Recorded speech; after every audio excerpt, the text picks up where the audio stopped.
Olá, sejam todos bem-vindos, bem-vindas à nossa terceira temporada do podcast Café com Fio. Eu sou Andrés Costa e eu trago hoje para falarmos sobre fundos imobiliários o Márcio Rocha, do WHGR11. Márcio, seja muito bem-vindo a esse podcast, desde já te agradecendo aí pelo seu tempo e você vir aqui conversar conosco. Gostaria que você se apresentasse e também apresentasse a Asset. E aí a gente começa o bate-papo específico sobre o fundo. Olá, primeiramente obrigado pelo convite, Andréia. Sou, então, obviamente, o Márcio Rocha, tenho aí já 13 anos de mercado imobiliário, sou engenheiro civil, fiz depois uma pós-graduação na FGV em finanças, iniciei minha carreira na Cyrela, depois tive um ciclo mais longo numa outra asset independente, e 2 anos e meio, mais ou menos, atrás, vim para a companhia aqui, para a WHG, para montar essa vertical de investimento imobiliário. Acho que o primeiro, acho que grande desafio foi colocar realmente a estratégia de pé, e aí acho que vai ser boa parte aqui do nosso bate-papo, falar do veículo, como é que a gente nasceu o veículo, como é que a gente investiu, e obviamente estamos olhando aqui para frente, mas dar uns números, até a gente é parte aqui de uma asset, que é a da WHG, ela tem 3 verticais de produtos, uma que é, 2 que são focadas em internacional, equities global, temos um fundo long bias, tem um PL aí quase de R$1 bilhão, uma outra estratégia macro, que tem alguns produtos, que é um fundo que opera, que é juros e moedas, é um fundo bem ativo, mas não tem risco de crédito privado. Tem uma outra estratégia de China, que é um fundo aí quase como se fosse um multimercado de China, que vai super bem. E a estratégia mais brasileira, que é focada no mercado imobiliário, e temos hoje a vertical, temos 2 produtos, temos mais ou menos aí uns R$350 milhões de ativos sob gestão, e a gestora como um todo, somos aí pouco menos de 30 pessoas, com 2,5 bilhões sob gestão. É uma gestora relativamente jovem, 2 anos mais ou menos de companhia. Tivemos aí, apesar de um mercado bastante desafiador, conseguimos aí, em 2 anos já atingir esse marco aí de mais de R$2 bilhões, que foi bem importante para nós. E, obviamente, numa cultura de partnership, atrair, obviamente, o grande desafio é sempre atrair talentos, para construir essas verticais, e até o momento a gente vem navegando, em mares bastante turbulentos, mas temos tido aí um sucesso na execução das estratégias. Interessante. Achei bem interessante essa parte global e essa parte China, que hoje realmente são 2 polos aí bem desafiadores, Não é só o Brasil que nós estamos aí vendo essas questões macroeconômicas e políticas, No mundo, a questão macroeconômica está bem aí problemática nesse ano de 2023. Mas, Márcio, vamos falar um pouquinho então sobre o WHGR11, Qual que é a tese desse fundo, qual que é a estratégia dele?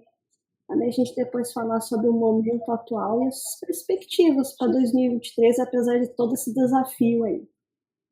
Ótima pergunta. A gente olhava sempre para o mercado imobiliário e vimos, acho que o desenvolvimento de toda essa indústria, e a gente queria montar algo mais flexível para realmente poder surfar melhor aí os ciclos imobiliários, Então, naturalmente, tem momentos do ciclo que é mais favorável a se investir via dívida, tem momentos que são mais interessantes se expor aí via equity, e sempre existe também operações mezanino, que seriam o meio do caminho. Então, a gente sempre teve muito claro, esses momentos, do mercado imobiliário, e também poder investir em diversos segmentos, Obviamente, você enxerga em algum ciclo um bom potencial em logístico, comercial, né, eventualmente em algumas regiões não é o melhor momento para se investir, shopping center, e a gente, né, tem hoje alguns temas, né, e algumas classes dentro, né, do segmento imobiliário. Então a gente entendia que era importante ter essa flexibilidade, de investimento, mas obviamente dentro de um contexto que é um pouco do que a gente falou da casa, né? Então hoje a gente tem muita sinergia, né, até de fluxo de informação. Tem um time aqui bem especializado, né, em macroeconomia e microeconomia. Então, né, as tendências globais, como que isso pode, né, de certa forma, impactar, né, principalmente em juros, inflação, qual que vai ser a política monetária.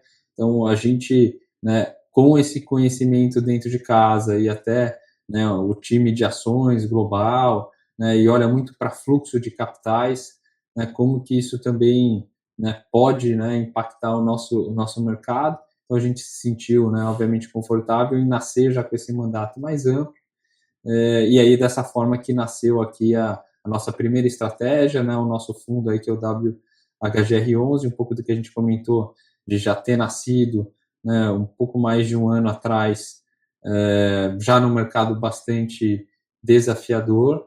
A gente olhava, né, um mercado com bastante instabilidade, né, o ano passado já era um ano eleitoral, Selic, né, numa escalada, a gente vinha, né, de anos ali já de inflação bastante elevada, então a gente acabou nascendo fundo investindo muito em crédito, a gente conseguiu originar dentro de casa também muitas dessas operações, com níveis de retorno muito próximo, né, de um retorno de equity. Então a gente olhando, né, sempre o risco, o retorno das transações, na nossa visão era muito mais seguro com um excelente nível de retorno se investir nas transações de crédito. A gente também foi equilibrando, né, operações de prazo mais curto em CDI, porque a gente via, né, esse movimento de escalada, e aí obviamente, né, o retorno nominal CDI mais por 2, 3 anos seriam superiores, né, até as operações de inflação mas naturalmente as operações mais longas, até pelas características do lastro da operação, das garantias, a gente ainda fazia, né, inflação mais.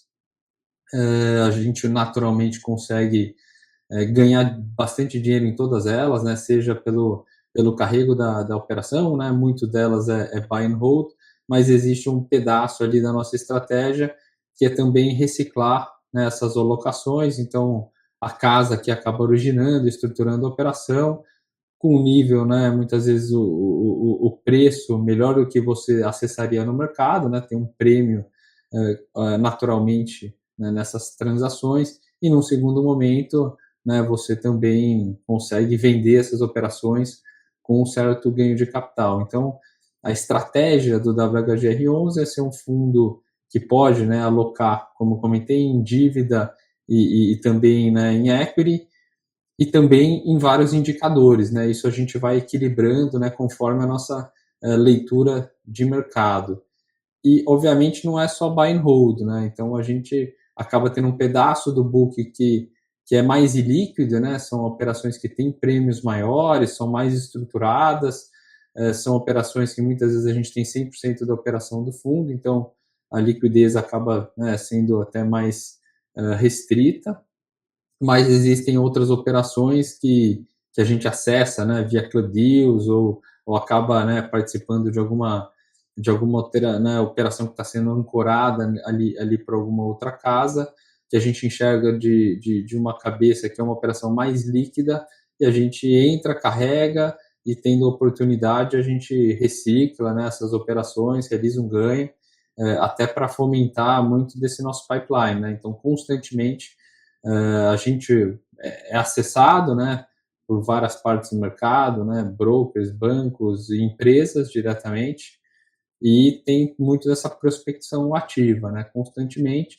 a gente está em contato aí com as partes aí do mercado, né, muito voltado aí para o mercado imobiliário, e assim que surgem, né, obviamente as operações, né, sempre buscando atender aí o empresário, né, o mercado imobiliário é um mercado de ciclo longo e de muita demanda de capital. Então, o empresário, você precisa entender a cabeça do empresário para propor, né, uma transação que faz sentido para ele, que atende, né, a demanda de capital, seja no prazo, seja com algum tipo de flexibilidade, mas obviamente nós aqui no fundo sempre pensando, né, como investidor, quer dizer, qual o nível de garantia, nível de colateral, qual o nível de alinhamento, né, se você entra como sócio de algum desenvolvedor, né, qual o nível de comprometimento, né, não só moral, mas também de capital, discutir a governança. Então, falei um pouco mais dessa estratégia mais ampla. Acho que tem um outro ponto, né, também de permuta, que a gente acho que é uma classe aí que a gente gosta. Então, dá alguns números aí do fundo. O fundo hoje, né, foram realizadas 2 emissões. Teve uma primeira que foi uma oferta mais restrita, né, que foi aquela antiga, né, 476, e depois, na sequência, a gente fez uma segunda oferta 400. O fundo tem um patrimônio de 250 milhões de reais, mais ou menos. Tem quase aí, né, estamos caminhando aí para os 5 mil cotistas, uma liquidez, né, média aí um pouco acima de 500 mil reais por dia, que a gente julga bastante razoável, né, para o tamanho do nosso fundo.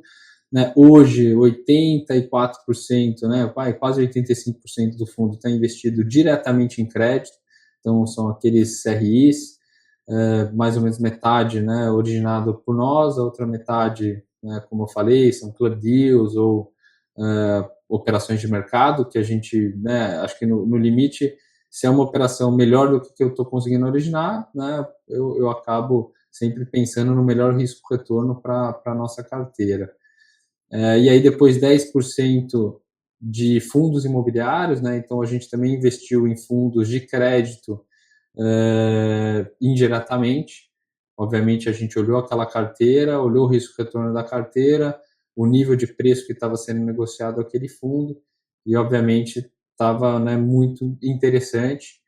Então a gente também tem essa alocação indireta, então é quase como se você olhasse hoje o WHGR11 como um fundo de crédito, porque 95%, né, é crédito direto ou indireto, e 5% é uma operação que a gente chama aí de permuta imobiliária.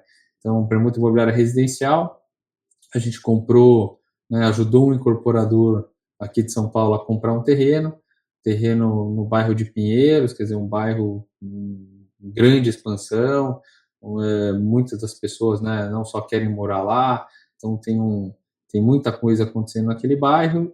A gente acabou comprando terreno e isso, né, permutando por área, né, uma área equivalente. Obviamente é uma operação, né, que tem uma série de alinhamentos, né, várias questões de governança, mas de uma forma simples, é quase como se a gente dobrasse o capital, né, em 3 anos e meio, 4, né, então eu coloco 10 para virar 20, e obviamente a gente agora está entrando nesse ciclo, né, então a operação que a gente tem ali de permuta, ela acaba, né, por um ciclo longo, ela não gera resultado, né, não gera dividendo, então eu acabo financiando o carrego dessa operação via outras, né, operações dentro de casa e, né, obviamente agora, né, ela deve entrar num ciclo que ela lança, vende, começa a gerar, né, fluxo de caixa e resultado, e são essas operações que geram aí, né, um resultado adicional para o fundo, geram um alfa importante para o fundo. Muita gente fala, pô, por que você não faz mais disso, né? Um risco-retorno bastante interessante, mas obviamente a gente tem que equilibrar, né? Então, em renda, né? E também ganho de capital, olhando aí para a nossa alocação de capital do fundo. Eu acabei falando de uma forma talvez mais resumida, né? Então, mesmo nessa estrutura de alocação de crédito, né? Muito dos papéis é buy and hold, então é mais cabeça de renda, mas tem uma fatia que é renda com ganho de capital, né? Surgindo oportunidades, a gente vende. A gente já vendeu aí mais ou menos 10% do PL, a gente já comprou em operações de crédito e já vendeu com ganho, então é parte, né, efetiva da nossa estratégia. E a outra, né, parte que é puramente ganho de capital são essas operações, né, por exemplo, operações de permuta.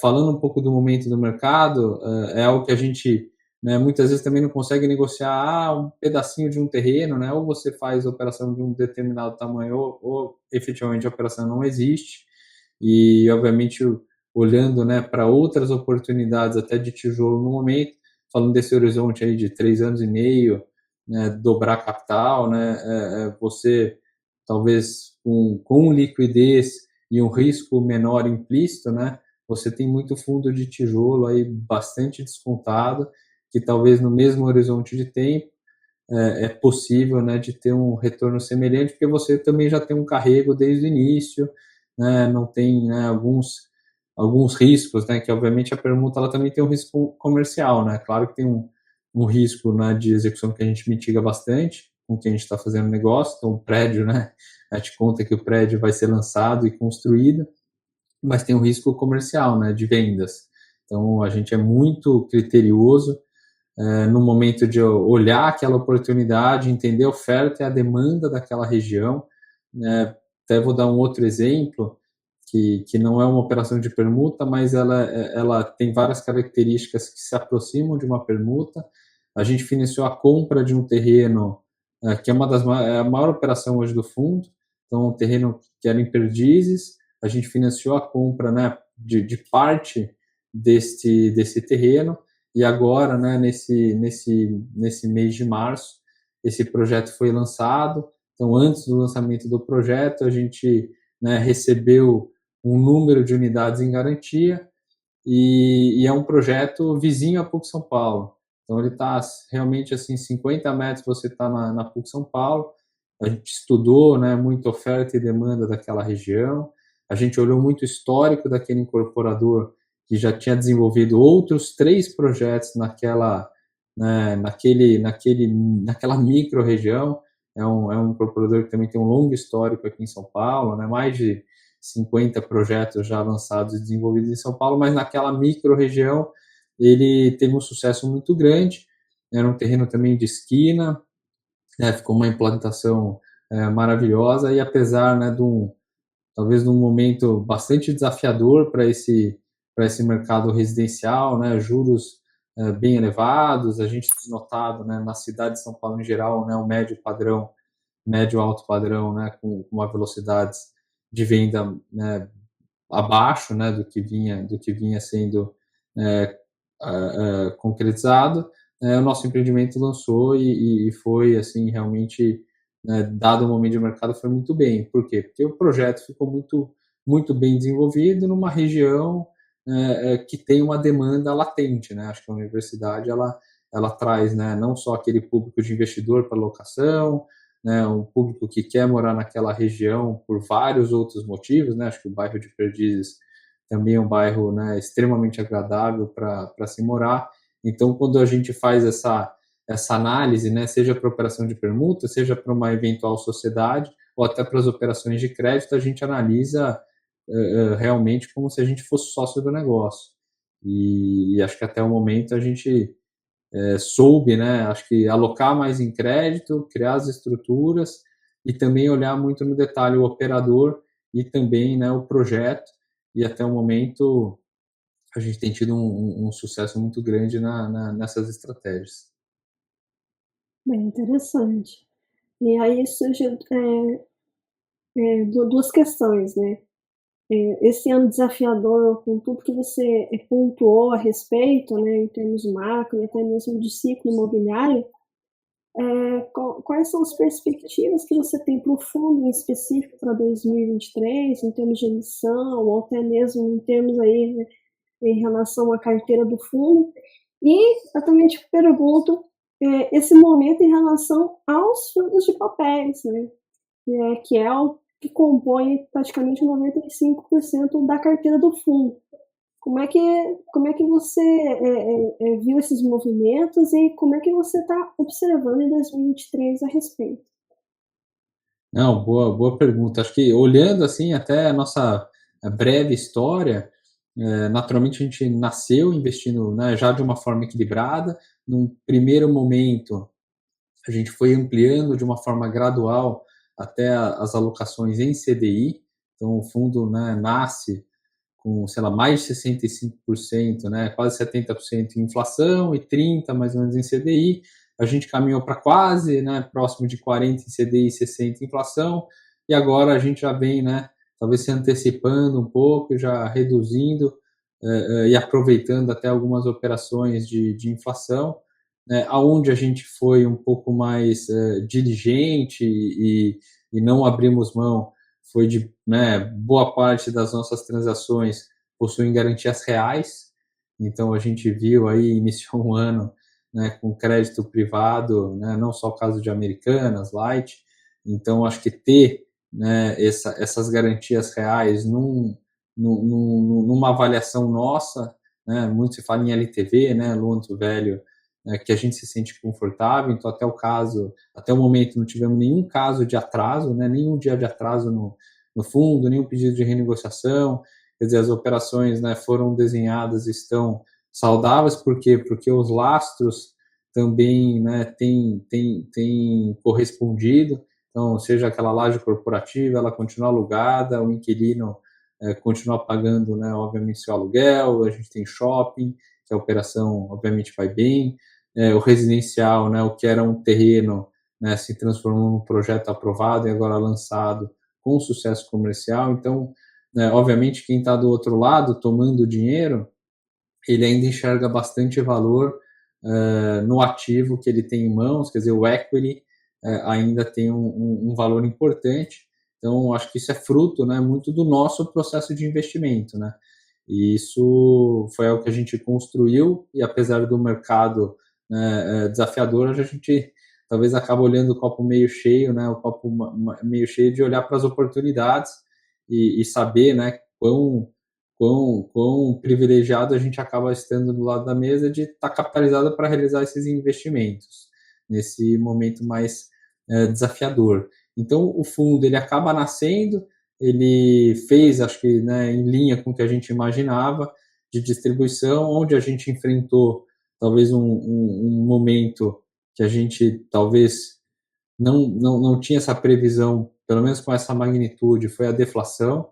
Então, no final do ano passado veio uma deflação, né, 3 meses de inflação negativa, algumas, né, poucas operações nossas, na verdade, tinham essa proteção de seja inflação mínima ou até uma não deflação, mas outras operações realmente nos prejudicou nesses meses, né? Então, quase que, né, a operação não rendeu, né? Você tem ali, sei lá, um cupom de 8% ao ano, e quando você anualizava a deflação, era quase como se o fundo deveria distribuir zero. E a gente ainda conseguiu distribuir 8 centavos por cota, 7 centavos por cota, né, numa cota de emissão, né, o patrimônio ali próximo de R$ 10. Então, pô, como é que vocês ainda conseguiram distribuir um dividendo, né, muito bom? Lembrando que a gente não tinha resultado acumulado, né, aqueles, né, anos ali, ou ano de inflação de 16% que você não distribuiu tudo para o cotista, poderia, né, nesse momento de vale, suprir essa deflação. Então, o fundo era realmente recente. E o que a gente fez? Algumas transações de ganho de capital.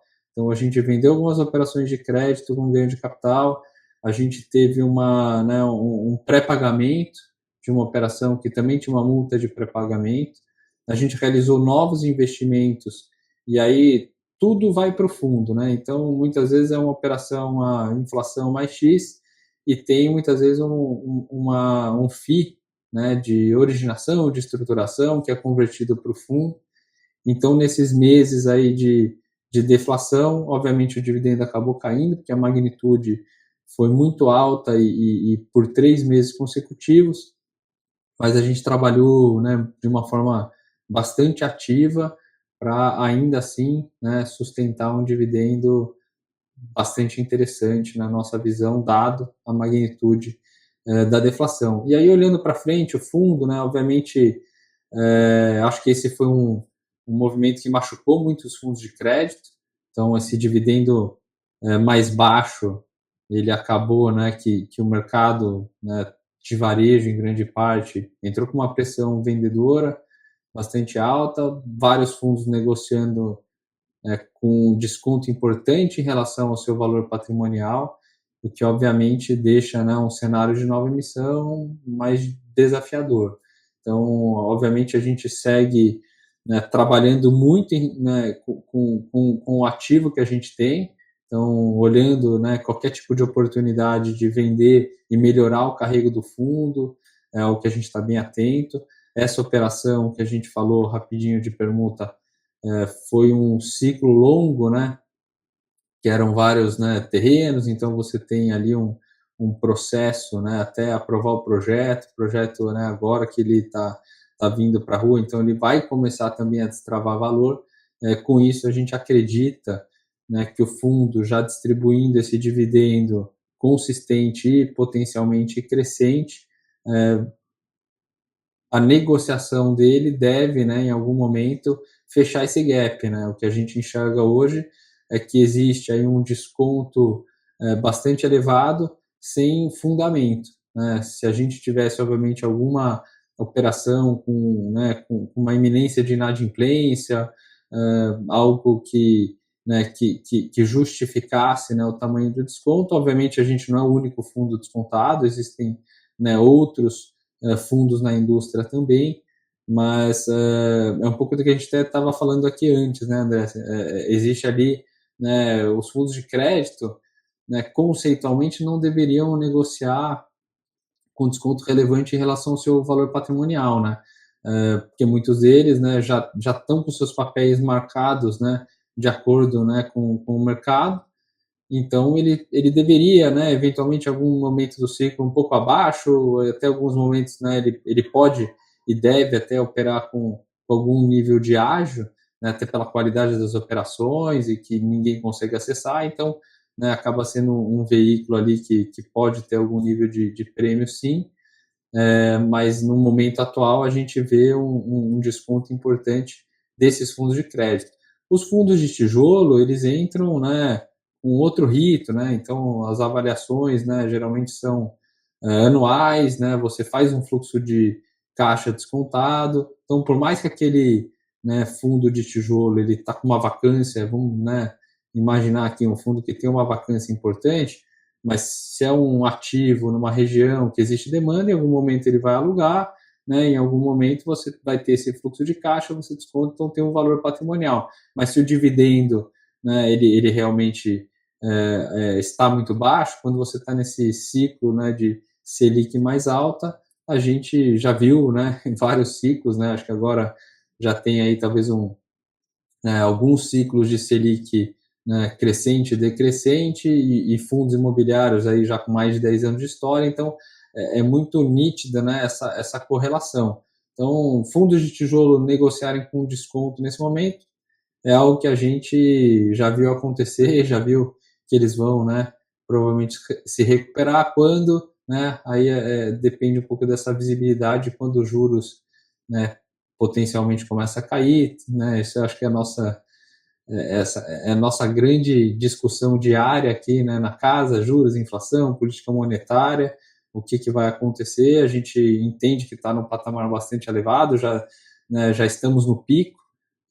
A grande dúvida é quando que isso começa a cair, e aí o mercado vai antecipar, né? Então, acho que agora acaba sendo um momento para o investidor. Existem assim um número grande de ativos de muita qualidade descontados, então você consegue acessar esses ativos num preço, talvez historicamente, são, né, algumas janelas do ciclo que você consegue acessar, tanto fundos, né, de tijolo, como até alguns fundos de crédito, né? Principalmente os fundos de crédito de excelente qualidade, que tem garantia real. Então, obviamente, olhando aqui a nossa estratégia, a gente é uma casa que quer, né, obviamente, crescer, né? O fundo ele tem essa capacidade para crescer. A casa, né, hoje já montou, né, essa vertical, imaginando, né, um veículo de outro tamanho, até para poder acomodar, né, as oportunidades que a gente origina, mas obviamente pegamos aí um ciclo mais desafiador por mais tempo do que a gente imaginava, mas natural, isso faz parte. Até um pedaço de, né, obviamente agora a gente só quer falar do WHGR11, acho que esse é o grande tema aqui hoje, mas até fruto talvez desse ciclo, né, e do fundo estar negociando com desconto, né, essas operações de permuta geram, né, um nível de retorno bastante interessante, mas ela acaba, né, tendo que olhar esse retorno por um prazo mais longo, né? Então você não tem essa dinâmica do dividendo mensal. E aí a gente enxergou que esse outro público investidor que não olha para o dividendo, olha para o retorno total, e a gente montou um outro veículo, né, para fazer investimento somente nas permutas. Então, o WHGR11 continua investindo nessa classe de ativo. Obviamente, hoje ele tem 5%, em um momento que, né, ele tenha, né, vários desses ativos já maduros, né, já gerando resultado, gerando caixa, ele pode realizar esses reinvestimentos, mas nesse momento inicial as oportunidades vêm e obviamente a gente tem que entender quem é o passivo do fundo, o que aquele investidor espera obviamente a gente, né, tem hoje já no WHGR11 desde um passivo institucional, grandes famílias que olham, né, com essa cabeça, né, de realizar um investimento mais de um prazo um pouco mais longo, mas existe também a cabeça da turma que busca renda.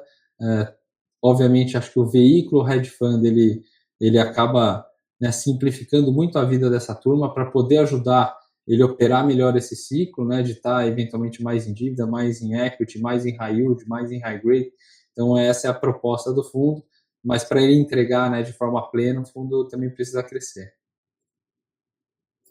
E aí surgiu duas questões aí a respeito, mas primeiro, dentro dos fundos de crédito, com tudo que vocês já vivenciaram a respeito, quais são aqueles segmentos que são mais desafiadores, né? E que muitos investidores, como você falou, não têm essa não diria conscientização, mas esse conhecimento mesmo a respeito. E que se você explicasse, pudesse desmistificar de fato como é que funciona uma pergunta, porque o pessoal também gera muita dúvida a respeito, né? Então, já aproveitando esse gancho, aí eu já lanço essas duas perguntas. Vamos lá, acho que falando um pouco dos fundos aí de crédito, né, tem talvez os ativos mais tradicionais e mais difundidos e conhecidos. Então, quando a gente olha, né, para as carteiras de crédito, qual é o tipo de lastro, né? E nesse momento de economia, obviamente a gente vai preferir os ativos mais tradicionais. Quais são eles, né? Laje corporativa, shopping center, galpão industrial, logístico e os residenciais. Eu acho que aqui, né, talvez boa parte do mercado imobiliário, historicamente, tem tanto operações de dívida, né, como, obviamente, até os fundos de tijolo conhecidos, né. Acho que talvez uma segunda vertical que tentou aí crescer, a gente falou um pouquinho, né, o residencial para renda. Então, ele está aí talvez no início ali da indústria.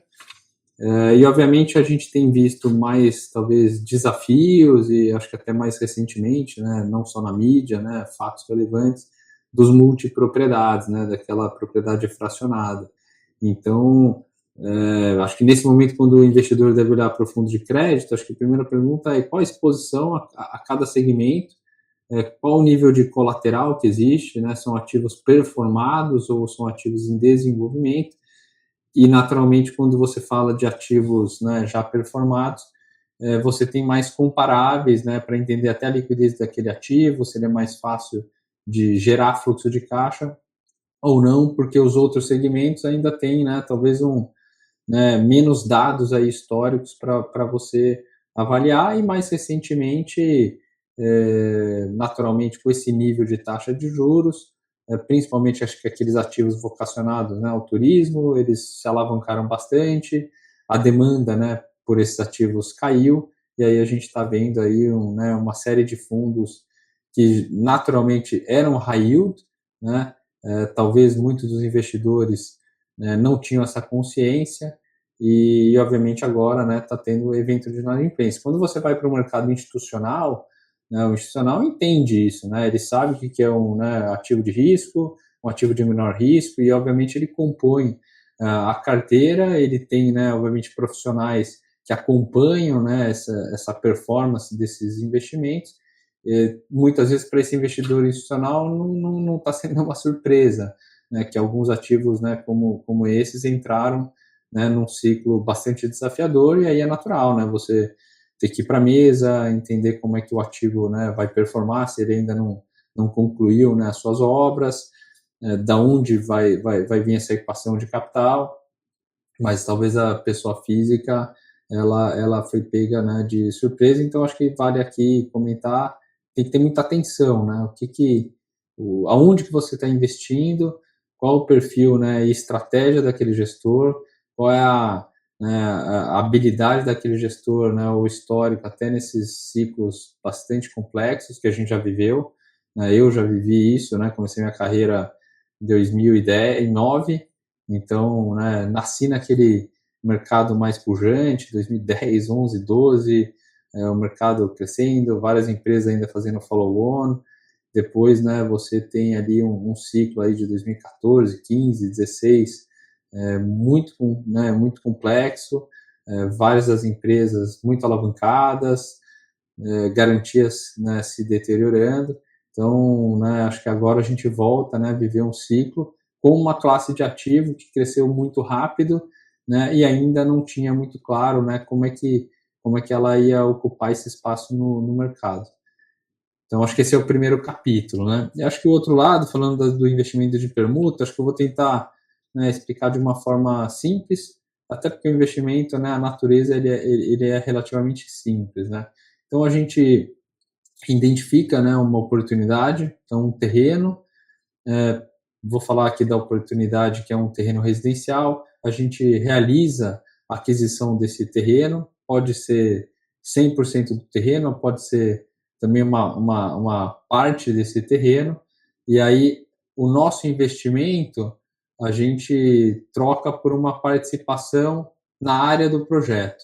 Então é diferente de você ser sócio, né? Quando você é sócio, imagina que a gente tem metade da empresa, tem um outro, né, investidor e incorporador que tem outra metade, a gente coloca metade do dinheiro para comprar o terreno, a gente coloca metade do dinheiro na obra, toma, né, eventualmente um financiamento, constrói, vende, lá na frente vai sobrar um resultado, né, um lucro daquela sociedade, e a gente ganha dinheiro, né, ou seja, né, na alegria e na tristeza, né, se a obra custou mais caro, né, acaba penalizando, se vendeu mais barato, né, acaba também tendo um pênalti ali natural, né, a gente é sócio do negócio. Na operação de permuta, a gente elimina esse risco de custo de construção. Então, se a construção, né, for mais alta do que se imaginava, não importa, ele tem que me entregar, né, uma participação nas receitas do projeto. Então, poderiam ser unidades, a gente, né, prefere ter uma parcela da receita do projeto, porque daí vendeu uma unidade, 20%, né, vem para nós, 80% é do empreendedor, então a gente está sempre alinhado, né, na venda do projeto, e tem também né, algumas condições, né, que nos deixam alinhados. Então, tem um prazo, né, esperado para você lançar o projeto, tem um prazo esperado para se concluir o projeto, e aí, obviamente, tem, né, acho que a performance comercial, né, de vendas, acaba sendo um reflexo. Então, a gente, né, compra o terreno, né, e tem, por exemplo, 20%, 25% da receita esperada daquele projeto. No momento que ele lança, vende, 25%, né, é direcionado para nós, 75% é do empresário, e ao longo aí, né, do ciclo de desenvolvimento do projeto, a gente, né, recebe. Então é uma operação também autoliquidante, né? No momento que ela lança, ele vai vendendo aquelas unidades, e no momento que você conclui, né, a entrega do projeto, se espera, né, que quase todo ele seja vendido. Se tiver algum estoque, aí pode ter algum tipo de mecanismo, mas é por isso que eu falo que o horizonte ali de 3 anos e meio, 4, é o ciclo de desenvolvimento. Então, quando você compra um projeto, né, você tem que desenvolver aquele empreendimento. Então, né, você tem um prazo ali para se aprovar aquele empreendimento, desenvolver, né, a estratégia, lança, vende, constrói, e ao final, né, a gente recebeu o nosso capital. Então, imagina que eu investi 10, eu vou ter recebido os 10 mais, né, obviamente, um resultado adicional, de uma forma simples, né, recebi 20 ao longo aí de 4 anos, mais ou menos. Interessante, já desmistificando então como é que funciona a permuta, que o pessoal sempre me gera dúvida a respeito. Agora passando, voltando a falar especificamente do fundo, né, por que a escolha do esse benchmarking específico e por que base 10? É legal.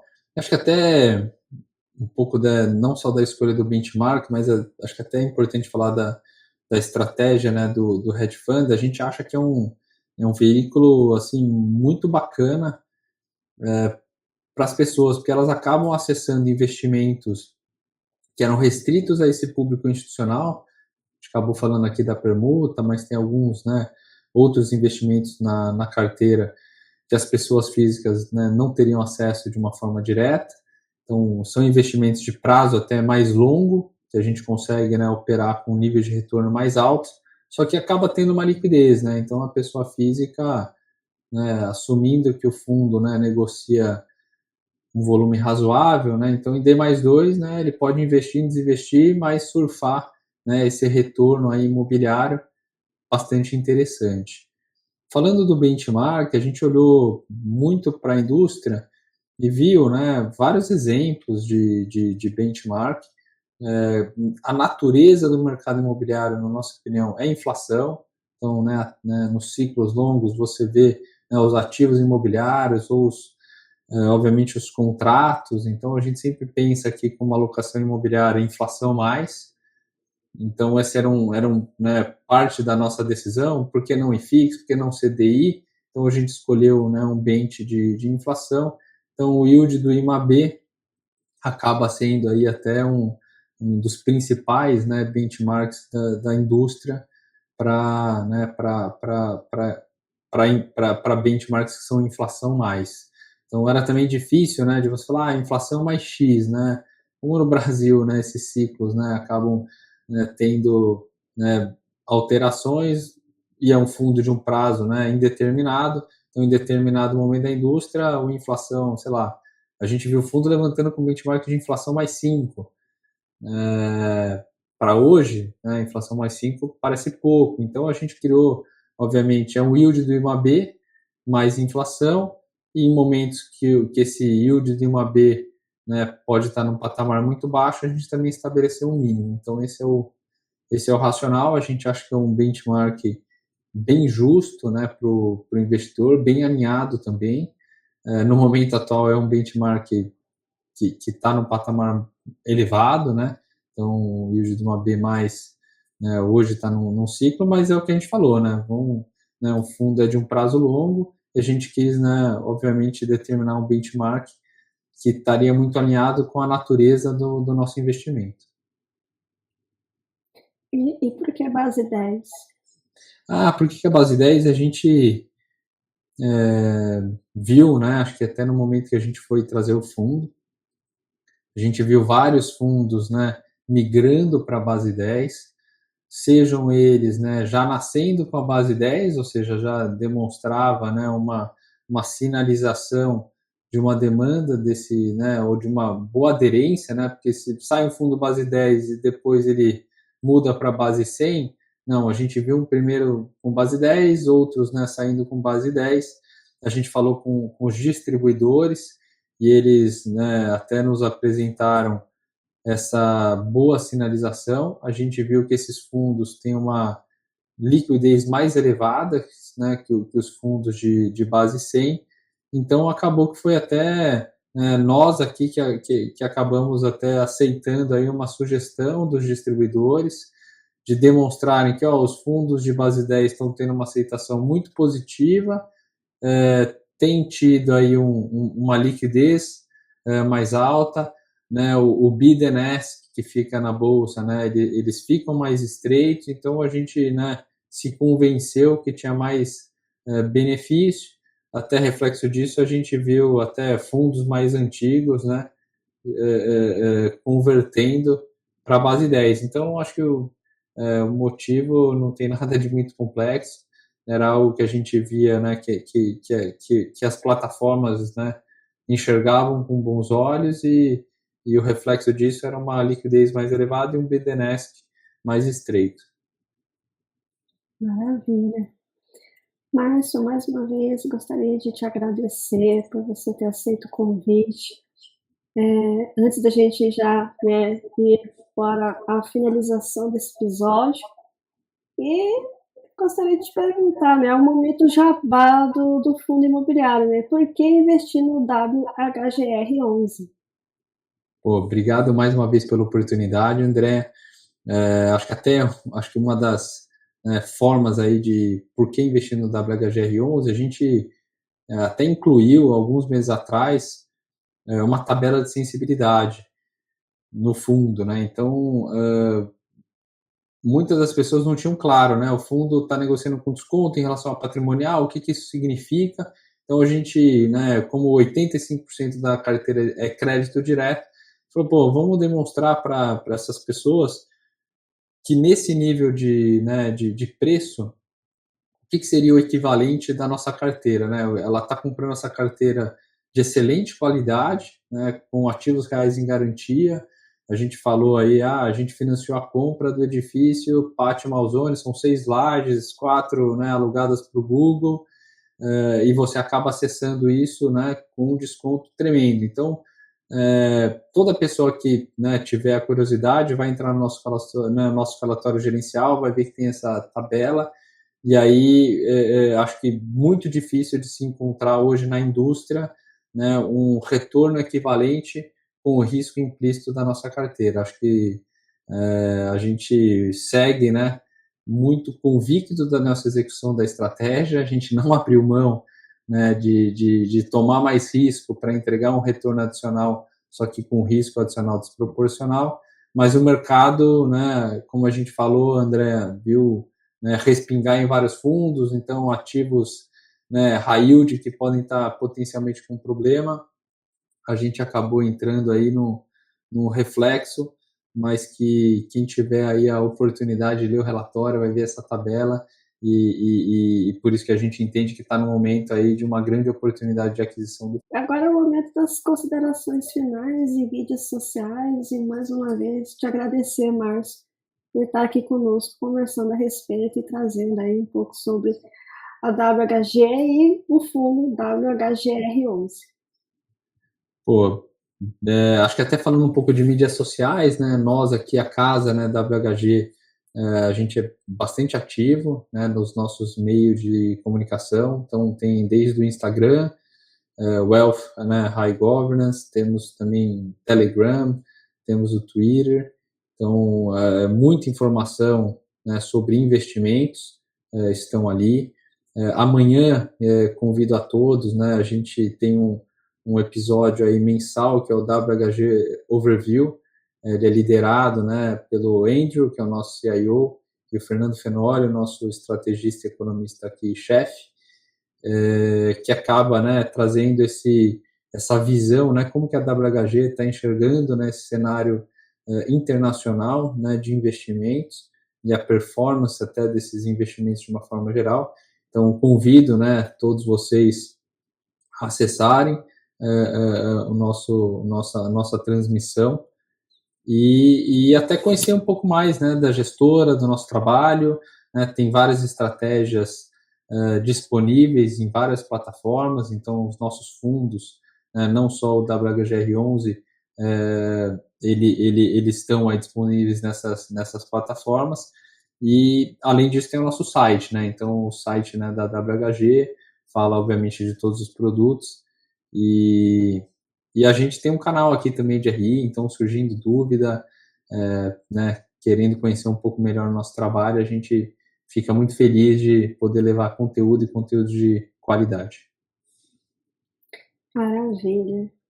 Pessoal, era esse o episódio. Muito obrigada, Márcio. E até o próximo. Tchau, tchau. Tchau, tchau, Márcio. Tchau, tchau, obrigado.